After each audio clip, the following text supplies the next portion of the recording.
Today's scripture is coming from John chapter 1, verses 1 through 2 and verse 14. I will read in English. It says, "In the beginning was the Word, and the Word was with God, and the Word was God. He was with God in the beginning." And verse 14 says, "The Word became flesh and made his dwelling among us.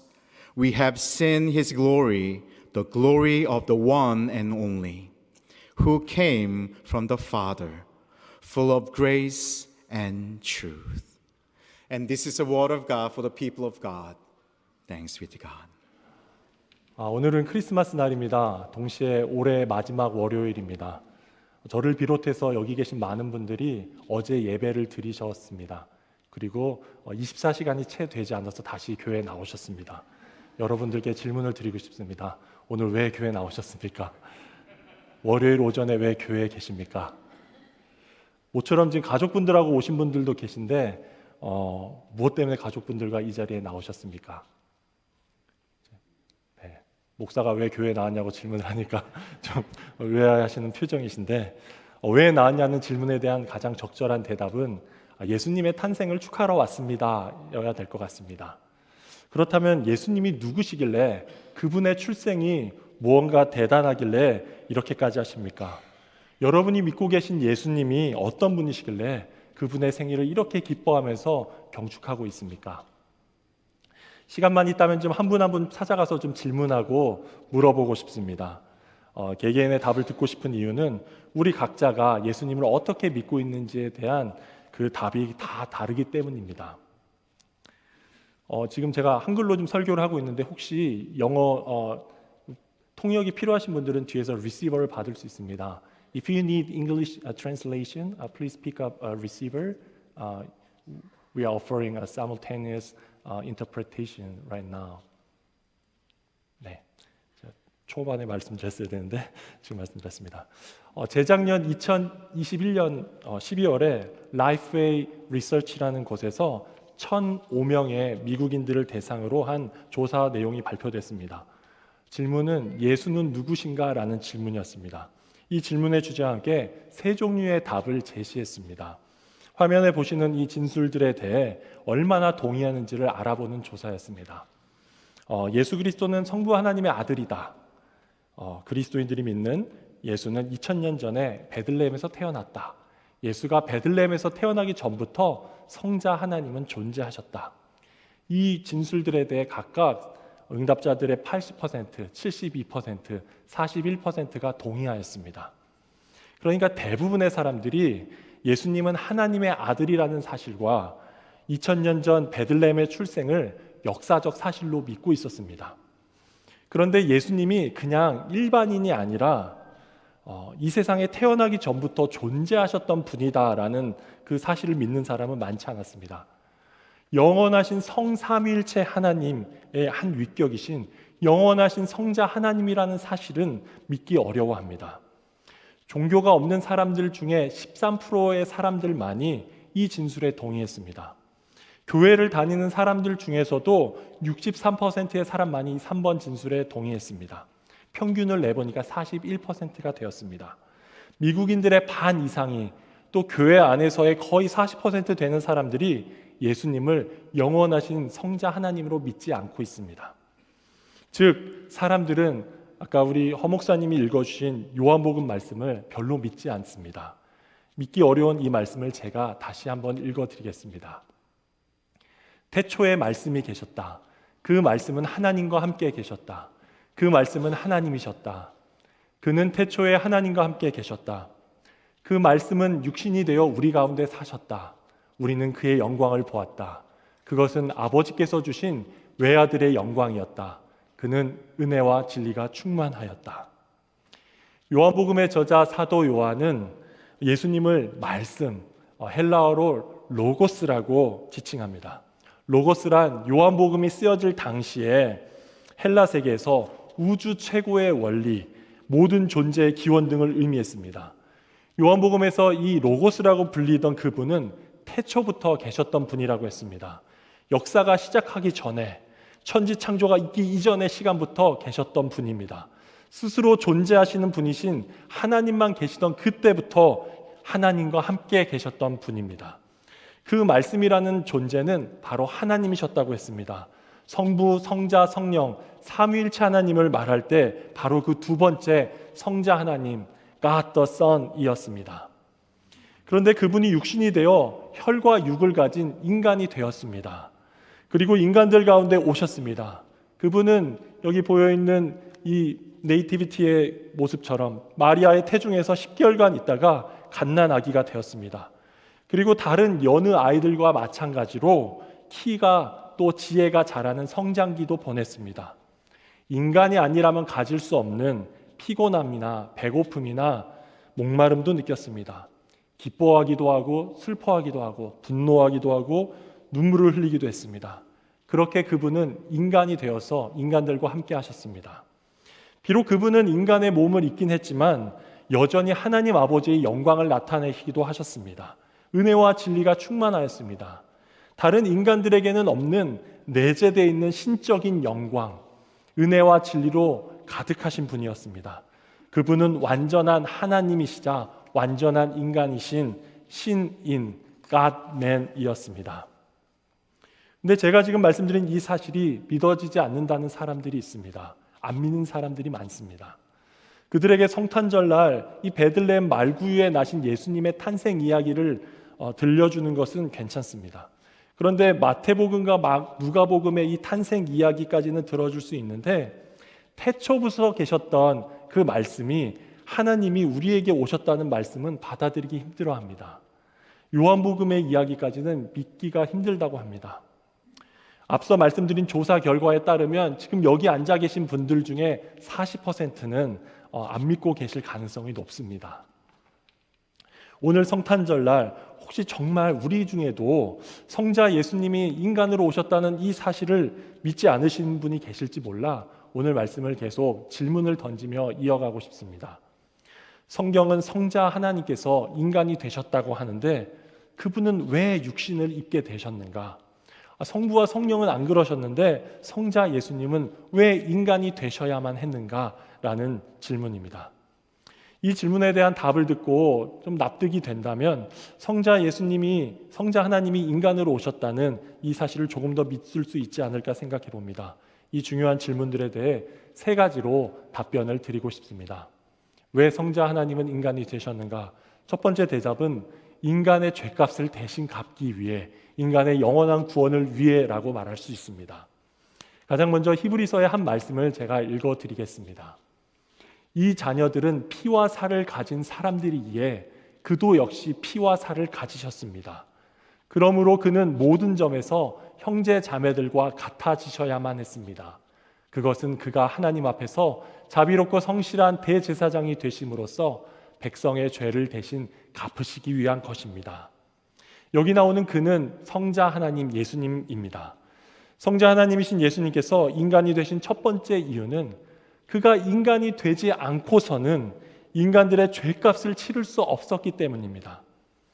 첫 번째 아담 이후로 모든 인간들은 죄 아래 살아왔습니다. 죄를 지은 인간들은 당연히 자신이 지은 그 죄의 결과, 그 대가로 스스로 죄값을 받아야 마땅했습니다. 그런데 그 인간들의 죄값을 대신 치르려고, 그 죄값을 대신 감당하려고 성자 하나님이 개입하셨습니다. 죄를 대신 담당하시는 일을 가능하시기 위해서 성자 하나님이 인간처럼 피와 살을 갖게 된 것입니다. 구약 성경에 따르면 피에는 생명이 있습니다. 생명의 죽음을 상징하는 피 흘림이 있을 때 죄사함이 있다고 했습니다. 그것이 히브리서 9장 22절에 이렇게 기록되어 있습니다. 율법에 따르면 거의 모든 것이 피로 깨끗해집니다. 그리고 피를 흘림이 없이는 죄를 사함이 이루어지지 않습니다. 하나님의 관점에서 봤을 때 피 흘림이 있어야 죄가 사여진다고 말씀하십니다. 고로 예수님께서 인간이 되셔서 피를 흘리시면서 죄를 사하셨습니다. 그것이 우리를 향한 영원한 구원이라고 선언하셨습니다. 그는 염소나 송아지의 피로서가 아니라 자기의 피로서 우리에게 영원한 구원을 이루셨습니다. 예수님께서는 인간의 죄의 문제를 해결하기를 원하셨습니다. 인간들의 영원한 구원을 베푸시길 원하셨습니다. 그렇게 하기 위해 예수님께서 친히 인간이 되셔야만 했습니다. 자신이 죽어 피를 흘려 인간들의 죄값을 치를 수 있게 되었습니다. 예수님이 인간이 되신 첫 번째 이유에 대해서 말씀드렸습니다. 인간의 죄값을 대신 치르시기 위해서, 인간의 영원한 구원을 이루시기 위해서라고 했습니다. 두 번째로 성자 하나님이 왜 인간이 되셔야 됐는가? 두 번째 대답은 인간들의 삶의 본이 되기를 원하셨기 때문입니다. 베드로 사도가 이 얘기를 잘 설명해 주었습니다. 그리스도께서는 여러분을 위하여 고난을 당하심으로 여러분이 자기의 발자취를 따르게 하시려고 여러분에게 본을 남겨 놓으셨습니다. 눈에 보이지 않는 하나님께서 인간들에게 어떻게 살아야 할지를 보여주기 원하셨습니다. 고로 성자 하나님께서 예수님이 되셔서, 인간이 되셔서 우리 모든 인간의 본보기가 되어주셨습니다. 예수님이 이전에 여러 종류의 인간이 있었는데 그 어떤 인간도 인간에게 참된 본보기가 되어줄 수 없었습니다. 우리가 잘 아는 믿음의 조상 아브라함도, 또 지구상에서 가장 온유했다는 모세도, 하나님의 마음에 합하였다는 다윗도 모두 다 죄와 허물이 있었습니다. 그러나 성자 하나님이신 예수님만이 이 참 인간이 되어 참 인간의 모델이 되었습니다. 모든 인간들을 하여금 죄를 지으신 일도 없고 그 입에 아무 거짓도 없으신 그분의 발자취를 따르게 하셨습니다. 여기서 나오는 발자취는 모래사장이나 눈밭에서 찍히는 그 발자취를 말합니다. 앞서간 사람들이 남긴 방향, 그 보폭, 걸음의 강도들을 알 수 있게 하는 그 발자취입니다. 예수님께서 이 땅에 인간으로 오셔서 계시는 동안 그 발자취들을 남겨놓으셨습니다. 그분은 소외된 사람들을 찾아가셔서 그들을 위해 주셨고, 자기 문제 때문이 아니라 인간들의 죄를 담당하여 고난을 당하셨고, 원수까지도 끝까지 사랑하시고 그들을 용서해 주시는 삶을 보여주셨습니다. 구체적인 예로 예수님이 십자가를 지시기 전날 밤에 내가 너희를 사랑한 것 같이 너희도 서로 사랑하라고 말씀하시기 전에 제자들의 발을 씻겨주셨던 것을 기억합니다. 그리고 그렇게 하신 이유를 이렇게 설명하셨습니다. 주이며 선생인 내가 너희의 발을 씻겨주었으니 너희도 서로 남의 발을 씻겨주어야 한다. 내가 너희에게 이렇게 한 것 같이 너희도 이렇게 하라고 내가 본을 보여준 것이다.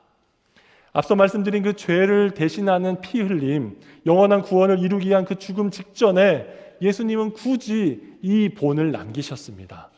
우리를 향해 너희도 이렇게 살라고 본보기를 보여주셨습니다. 때론 우리가 순종하거나 실천하기 어렵게만 느껴지는 성경의 말씀들을 대할 때가 있습니다. 예수님께서 가능하다고 친히 말씀해 주십니다. 친히 보여주셨습니다. 예수님의 삶의 본이 있었기 때문에 우리도 할 수 있다고 말씀하십니다. 예수님이 왜 인간이 되셨는가에 대한 두 번째 질문에 대한 답, 인간의 본이 되기 위해서라고 말씀드렸습니다. 이제 세 번째로 성자 하나님이 왜 인간이 되셨는가에 대한 답으로 그분이 인간이 되셔서 우리 인간들을 동정하실 수 있다라고 말씀드리고 싶습니다. 히브리서의 가장 유명한 구절 하나를 읽어드리겠습니다. 우리의 대제사장은 우리의 연약함을 동정하지 못하시는 분이 아닙니다. 그는 모든 점에서 우리와 마찬가지로 시험을 받으셨지만 죄는 없으십니다. 예수님께서 인간이 되신 이유는 우리의 연약함 때문이었습니다. 여기서 연약함은 인간 안에 존재하는 여러 종류의 연약함을 의미합니다. 인간의 육체적인 연약함은 물론 두려움이나 슬픔이나 죽음의 공포 같은 정서적인 마음의 연약함도 있습니다. 또 유혹과 죄에 넘어지는 영적인 연약함도 있습니다. 놀라운 사실은 예수님께서 인간이 되셔서 우리 인간들이 겪고 있는 이 모든 연약함을 친히 겪으셨다는 것입니다. 죄에 넘어지는 것만 빼고 그 직전의 시험까지 다 겪으셨습니다. 인간이 되어 인간의 연약함을 겪으신 예수님은 이제 우리 인간의 연약함을 동정하실 수 있습니다. 여기서 나오는 이 동정하다라는 말이 좀 오해의 소지가 있습니다. 단순히 불쌍히 여기는 그 동정심은 아닙니다. 예전 성경 번역에서는 체휼하다라고 그렇게 번역했었습니다. 그 말처럼 인간들의 경험을 몸으로 느끼고 이해하고 공감해 주셨습니다. 상상해서 감정이입하는 차원에 머무는 것이 아니라 직접 경험해 본 입장에서 느끼고 이해하고 긍휼히 여기는 것입니다. 모든 것을 아시는 하나님이신데 그렇기에 간접적으로도 충분히 아실 수 있었는데 인간의 자리에 오셔서 인간의 모든 것을 직접 겪으시며 경험해 주셨습니다. 이제는 인간의 연약함을 간접적으로 아는 것이 아니고 직접 동정하실 수 있게 되었습니다. 우리 인간들이 느끼는 것과 똑같은 느낌을 가지고 그 연약함을 아시고 이해할 수 있게 되셨습니다. 나아가 우리와 같은 정서와 이해를 가지고 우리를 위로하시고 도와주실 수도 있게 되었습니다.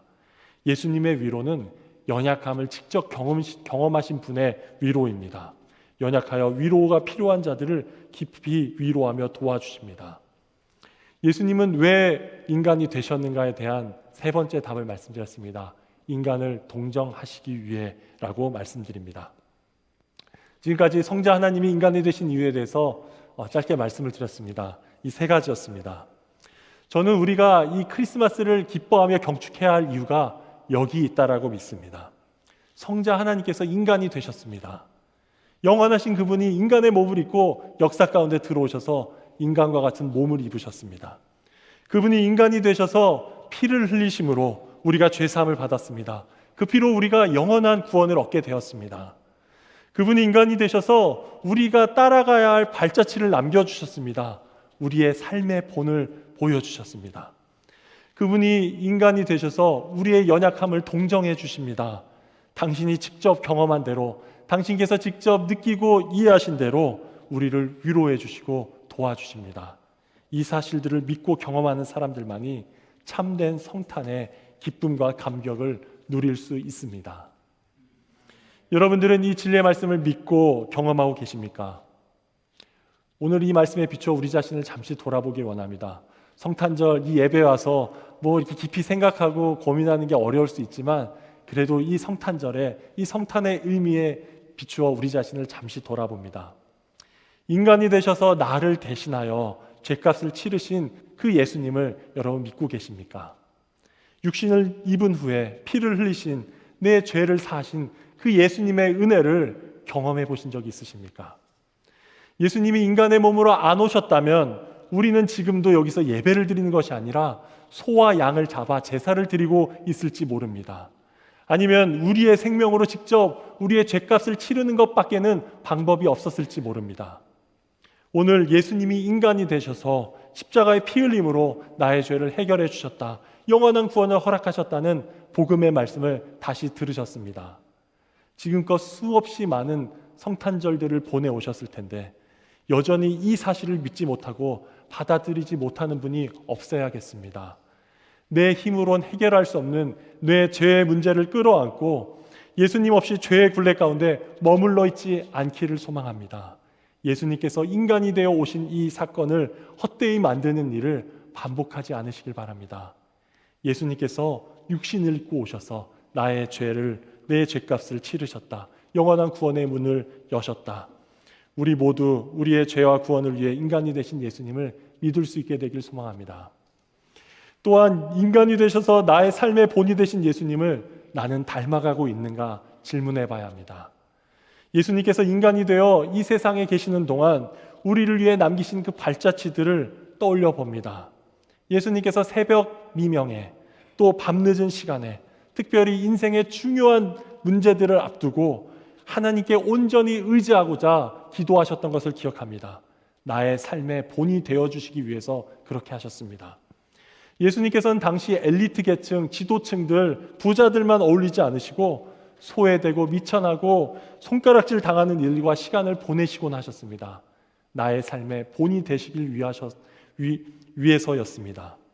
예수님께서 십자가에 지시기 전날 가장 낮은 계급의 종의 모습으로 제자들의 발을 씻기셨다고 했습니다. 나의 삶의 본이 되어주시기 위해서였습니다. 예수님께서 고난을 당하신 동안 참으시고 자기를 십자가에 못 박아 죽이는 그 사람들을 참으시고 용서해 주셨습니다. 내 삶의 본이 되어주시기 위해서였습니다. 예수님께서 인간이 되셔서 내 삶의 본이 되어주셨습니다. 나는 지금 예수님의 어떤 부분을 본받고 있는지를 돌아봐야 합니다. 마지막으로 인간이 되셔서 나의 모든 연약함을 동정하시는 그분의 위로와 그분의 도움을 경험하고 있는지 물어봐야 합니다. 살다 보면 여러 종류의 아픔과 연약함을 경험할 때가 있습니다. 그럴 때 누군가 내 마음을 좀 알아주거나 헤아려줬으면 좋겠는데 그런 사람을 찾기가 참 힘듭니다. 나의 배우자도, 나의 부모도, 나의 자녀들도, 내 친구들도 다 한계가 있습니다. 내 어려움을 정말 자기 일처럼 생각하며 진심으로 이해해주는 사람은 정말 많지 않습니다. 거의 없습니다. 그러나 성자 하나님께서 직접 인간이 되어 모든 연약함을 겪으셨다는 이 말씀에 기대를 갖게 됩니다. 부활하신 예수님의 손과 발과 옆구리에는 그대로 못자국과 창자국이 있었다고 했습니다. 고로 예수님께서 지금 우리를 찾아오셔서 어깨를 두드려 주신다면 그 손에는 구멍이 뚫려 있을 것입니다. 우리와 함께 걸어주시는 예수님의 발에도 구멍이 뚫려 있습니다. 우리의 옆에서 도우시는 예수님의 허리에도 구멍이 뚫려 있습니다. 그분의 머리와 등 그리고 온몸에 찢겨진 상처가 나 있습니다. 무엇보다 그분의 마음에는 사랑하는 사람들로부터 배신당하고 상처받고 버림받은 갈기갈기 찢긴 상처가 그대로 있습니다. 우리가 경험할 수 있는 모든 아픔을 예수님께서 경험하셨다고 하니 예수님께서 우리의 연약함을 아시고 위로하시고 도와주실 수 있을 것 같습니다. 아무도 알아주지 않을 때 나의 모든 고통과 아픔, 연약함을 그대로 아시는 주님께서 그분께서 큰 도움과 위로를 주실 수 있습니다. 인간이 되셔서 우리의 연약함을 동정하시는 그 예수님의 위로와 도움을 새롭게 경험하시는 성탄절 될 수 있기를 기도합니다. 이제 말씀을 마무리하겠습니다. 오늘 성탄절에 잘 믿겨지지 않는 말씀에 대해 나눴습니다. 태초부터 계셨던, 영원전부터 계셨던 영원하신 성자 하나님께서 인간이 되신 이유에 대해서 말씀을 드렸습니다. 나의 죄값을 대신하여 갚으시기 위해, 영원한 구원을 베푸시기 위해, 내가 따라가야 할 본을 보여주시기 위해, 나의 연약함을 동정하시기 위해 이 땅에 오셨습니다. 이 진리를 믿고 경험하는 사람만이 진정으로 이 성탄을 기뻐하며 경축할 수 있습니다. 부디 오늘 나오신 분들 모두 영원하신 그 성자 하나님께서 이 땅에 오신 그 이유대로 믿으시면서 이 복음을 경험한 자로서 이 성탄을 기뻐하며 경축할 수 있게 되기를 진심으로 기도합니다. 우리 함께 찬양하고 기도하는 시간 잠깐 갖겠습니다. 순서지 뒤에도 나와 있는데요. 주 하나님 독생자 예수라는 곡입니다. 우리 1절과 2절만 함께 부르고 기도하는 시간을 잠시 갖겠습니다.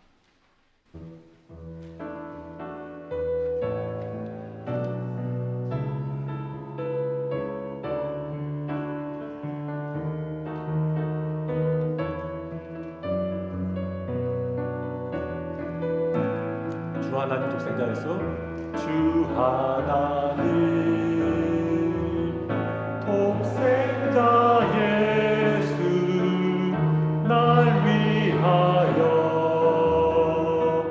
오시었네. 내 모든 죄 다 사하시고 죽음에서 나의 구세주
시간 잠시 기도하겠습니다. 성탄절을 맞이하여 예수 그리스도에 대한 우리의 신앙을 돌아봅니다. 성탄절 당일에까지 이렇게 예배를 드리는 이유는 우리가 경배하는 이 아기 예수께서 이 땅에 오신 성자 하나님이시기 때문입니다. 예수님께서 인간의 몸을 입고 오신 이유를 기억하며 그 예수님께 잠시 기도했으면 좋겠습니다. 주님, 주님의 피 흘림을 통해 나의 죄를 대신하시고 영원한 구원을 베푸심을 믿고 감사드립니다. 바라볼 대상이 없고 따라야 할 본이 없는 이 세상 속에서 주님의 발자취만을 따르겠습니다. 주님만이 제 모든 연약함과 제 마음과 상황을 분명하게 아시니 주님의 이해와 위로만을 구합니다. 지금도 살아계신 주님께 우리의 진실한 고백을 담아 함께 기도하겠습니다.